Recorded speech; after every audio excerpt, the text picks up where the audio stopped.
Bienvenido a Cómicas Tour, aquí estamos de nuevo con Rocketman Project, parte integrante del grupo, aunque bueno, tú más como autor, ¿no? O también como guionista sobre todo de muchos de los proyectos. Tú como, no sé cómo decirlo, como editora o como que llevas normalmente las cuentas del proyecto. Bueno, yo llevo todo, básicamente. Todo, Sí, básicamente, es ¿no? que pues hasta hace un mes la editorial la llevaba yo y Marco Fanjul, que se encargaba más de la parte gráfica de la editorial.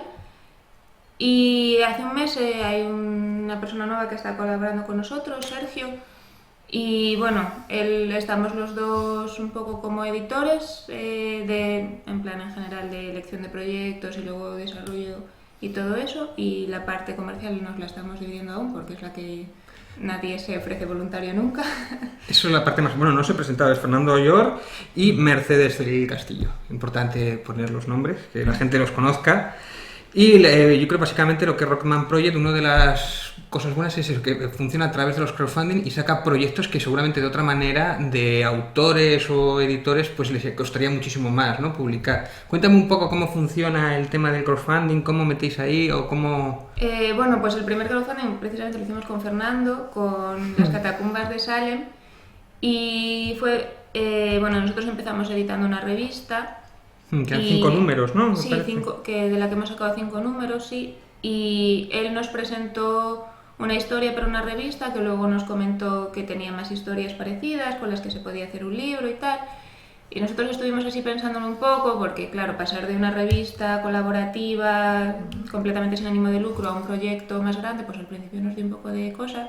Pero pensamos, el libro vale un montón, lo va a editar otra persona y no puede ser. Y nos echamos para adelante y pensamos en lo del crowdfunding porque nosotros en aquel momento pues no teníamos ningún tipo de infraestructura de nada y era la única manera de poder financiarlo. Salió muy bien, yo creo, para ser por lo menos nuestra primera experiencia. Sí. Y a partir de ahí pues dijimos, pues esto ha salido bien, vamos a repetir. Que además, si tengo que apuntar que son como 9 historias. Sí, son 9 historias, cada una es de un dibujante. Bueno, las catacumbas ya no me acuerdo si eran 9 o eran 8 en las catacumbas y 9. No, 9 en las catacumbas y 8 en Sangre en el Suelo. Sí, porque Sangre en el Suelo también es un poco parecido. Sí. Y lo que pasa es que es más como bajos fondos o cine.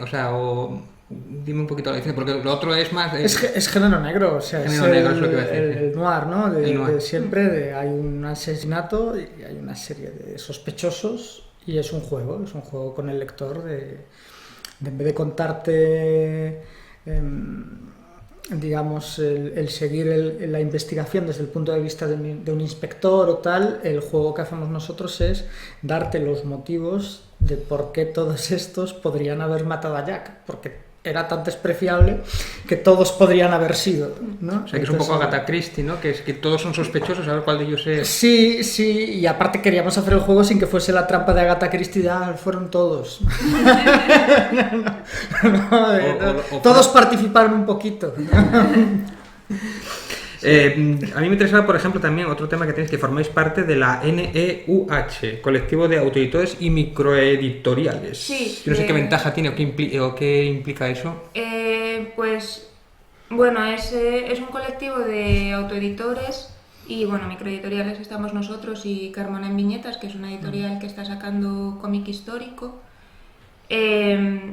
Lo bueno es que nosotros hemos empezado a distribuir con distribuidora hace unos meses. Hasta ahora las tiendas a las que llegábamos era porque íbamos nosotros en persona, pues los miembros del colectivo cada uno se encargaba de distribuir en su ciudad. Con los eventos pues nos pasa un poco lo mismo, que nosotros vamos pues a los eventos de Asturias, a los eventos de Madrid y a poco más, pero como tenemos miembros en toda España, pues van llevando nuestros libros pues al Salón de Barcelona. Pero ahora dices que ya sí tenéis la distribuidora. Sí. ¿Y qué tal con las distribuidoras? Porque siempre me han hablado muy mal de las distribuidoras. Tienes que hacer los cálculos muy bien porque claro, la distribuidora pues es un actor más en el reparto, entonces se lleva su parte. Puede parecer mucho o no, bueno. Pero condiciona muchas veces el producto final. No, no condiciona el producto final. Lo único es que antes solamente estábamos para repartir la tienda, el autor y nosotros, y ahora hay que repartir con ellos también, pues tienes que tener más cuidado con el precio que pones, de que los números vayan a cuadrar, Lo bueno es que estamos en muchas más tiendas de las que hemos estado hasta ahora. Hemos vendido muchos más ejemplares en estos meses que llevamos con ellos. Y también que hay tiendas que son bastante reacias a trabajar con las editoriales directamente, porque bueno, me imagino que para ellos es más lío, ¿no? Porque tienes muchos pequeños distribuidores, pues muchas más facturas, mucho más follón a final de mes, y con la distribuidora para ellos es más cómodo.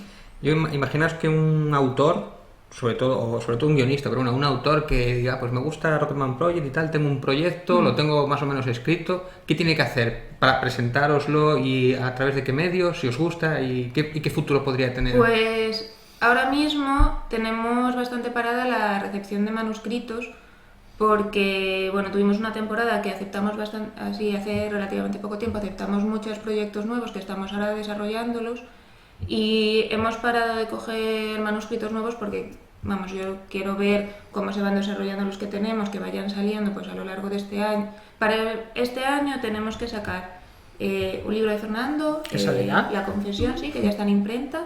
La Confesión, sí. Pero es libro, ¿no? No es bueno, no, es cómic. Sí. Luego tenemos otro que se llama Madeja, y tenemos otro para Navidad que, bueno, el libro está listo para salir, pero está pendiente de según cómo vaya el año. Estos dos primeros pues lo sacaremos o vemos cómo lo... Y para el año que viene tenemos más títulos también. Entonces por eso ahora mismo yo no acepto más proyectos, porque yo no sé cómo lo hacen otros editores, pero a mí me crea un poco de ansiedad tener muchas cosas en cola. O sea, que se acumula el trabajo, ¿no? Sí. Pero bueno, al final, cuando sí que cogemos proyectos, la cosa es que nos escriban por email, nos manden pues una ficha del proyecto explicándonos pues de qué va a ir el cómic, qué personajes tiene, si ya tienen dibujante, pues muestras de cómo van a ser las páginas, y con eso pues ya... Que bueno, a través de la página web, ¿no? De Rocketman Project. Bueno, de nuestro email, que es info@rocketman-project.com, y en la web está también apuntado el email ahí, por ahí seguro. Ahora me parece que os vais a ir a Madrid, que os mudáis a Madrid, sí. ¿Por algún motivo? ¿Para crecer más o cómo es? No, bueno, por motivos laborales de mi pareja, y como la editorial la oficina de la editorial puede estar en cualquier sitio, pues nos mudamos. Pero bueno, la verdad que yo no creo que sea un impedimento tener una empresa como puede ser una editorial en Asturias frente a Madrid, porque en realidad con las imprentas, ahora mismo el libro que estamos imprimiendo lo estamos imprimiendo en Málaga, así que da un poco igual de dónde residas. Y para ir a eventos, pues al final tampoco es tan difícil desplazarse un fin de semana a Madrid o a Barcelona o a donde sea. Vale, quería hablar también con Fernando Llor de alguna otra obra, por ejemplo, dos obras que has presentado, una hoy mismo, que era la pieza, y otra que es El espíritu del escorpión. Y si puedes contarme, bueno, sobre la pieza, que es sobre el robo del Guernica en la época, en 30 y tantos. 37. Cuéntame un poquito cómo es.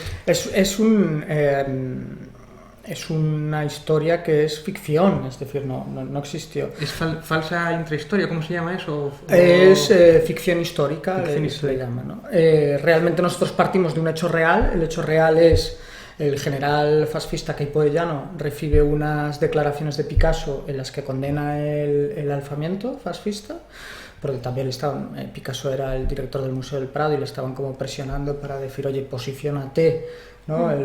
Tú de qué lado estás, ¿no? Entonces él se posiciona claramente condenando el alzamiento, diciendo que es una barbaridad. Queipo de Llano, que era un megalómano y un fascista que estaba un poco jamao, porque de hecho él todas las noches en Radio Sevilla lanzaba arengas a las tropas fascistas, todas las noches. O sea, absolutamente todas las noches. Jiménez Los Santos de la época. Sí, pero era una locura. Y entonces él recibe las declaraciones, esto es real, está grabado en la hemeroteca de Radio Sevilla, donde lanza una soflama anti-Picasso, dice que se va a morir de hambre, que va a estar exiliado toda la vida, que no va a volver a pisar Málaga, que tal y cual. Y nosotros lo llevamos un puntito más allá. Decimos, vale, y después de esto le encarga a un capitán y a unos soldados que vayan a París, que es donde está el cuadro en ese momento, a intentar robar el Guernica, traerlo y organizar una quema pública del cuadro. Y a partir de ahí montamos un thriller de espías clásico, en el que hay una contrapartida, por esa información llega a los maquis, entonces hay una contrapartida en la que hay ese juego de espías de dónde está el cuadro, dónde no está y tal. Y es un poco pues, el juego. interesante. Y sobre el anterior, que es de hace no mucho, ¿no? El espíritu del escorpión. El espíritu del escorpión salió en 2018, sí, en junio de 2018. Y bueno, es una historia que cuenta la doble vida del criminal de guerra Radovan Karadzic. Él era el presidente de la República Srpska que bueno, no aceptaba que Bosnia fuera independiente, y entonces montaron como esta especie de república ficción que era la República Srpska dentro de Bosnia, que eran los proserbios, y organizó todo el genocidio de la masacre de Srebrenica en Bosnia. Y cuando se acaba la guerra, desaparece él y desaparecen una serie de altos mandos del ejército, nadie sabe dónde está, se monta una orden de busca y captura pagada con hasta $8 millones, su cabeza estaba en $8 millones, la de un general estaba en 10, nadie sabe dónde está, y el tipo estuvo durante 11 años oculto en Belgrado, haciéndose pasar por un gurú de las nuevas energías, que se llamaba Dragan Davids. Pero pseudociencia. Sí, tal cual, o sea, de rollo de que te ponían las manos y vaya mezcla, ¿no? Tal. Y nosotros contamos la historia desde el punto de vista de una chica que tiene problemas de infertilidad y se está tratando con este gurú, ¿no?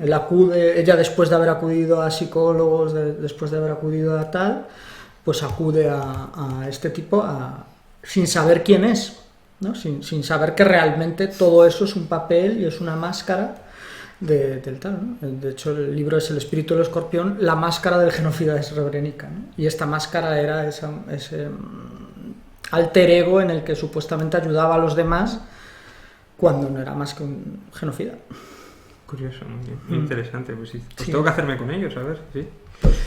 Pues Sí. tengo que hacerme porque los tenía un poco fuera de órbita, sí. Bueno, no sé si hay algo más que queréis aportar o decir algo más. Que sale la confesión enseguida. La confesión es que se puede comprar a través de la página web, también que lo he visto, que tenéis ahí para es el comprarlo. cuarto título ya en el que colaboramos. Después, el anterior fue El último día, que era esta historia de zombies en las Rías Baixas. Y esta es la confesión, que el problema que tenemos es que no se puede contar mucho, porque es un libro... Es que es un libro de estos que si te cuentan más de la cuenta... Pero lo llamáis libro, pero es cómic en realidad. Sí, bueno, sí es un... Pero por algún motivo no. No, simplemente porque... Tiene forma de libro. No, por novela gráfica. No, que va. No, y que realmente es la historia de una chica que se dedica a hacer webcam erótica y tiene como la necesidad de decir, tengo que contárselo a alguien porque lo llevo tan en secreto que tengo que contárselo a alguien y no soy capaz ni de contarlo en mi casa, ni de contárselo a mis amigas, ni de tal. Y entonces crea como una especie de libretita, como un juego de instituto, crea una libretita donde la gente puede apuntar sus confesiones, ¿no? Para de alguna manera liberarse de esa carga que le supone el tener ese secreto que no es tal. Y el problema es que eso tiene se encuentra con el inconveniente de que luego lee alguna confesión allí dentro que la remueve por dentro, que dice, ostras, Es un juego peligroso, ¿no? he creado un monstruo, ¿no? De decir, ostras, mira lo que me he encontrado, ¿no? Y se encuentra alguna confesión que va mucho más allá de la suya. Entonces ese es el juego. Y no te digo de qué va, porque... Está bien, mucho más contar. ¿Cuándo sale oficialmente? ¿Tenéis fecha ya? El primer viernes de octubre, que no sé qué día es. 3 de octubre o Pues algo así. ya. Vale, pues vale, Pero vamos, suficiente. ya está, ya se puede reservar en la web, que tenemos unos regalitos unas postales y un cuaderno para que la gente se confiese para quien lo reserve ya. Y luego a partir de eso del primer viernes de octubre, pues espero que ya estén en muchas librerías. Pues muchas gracias por atenderme y nos vemos próximamente. Muchas gracias a ti. Gracias a ti.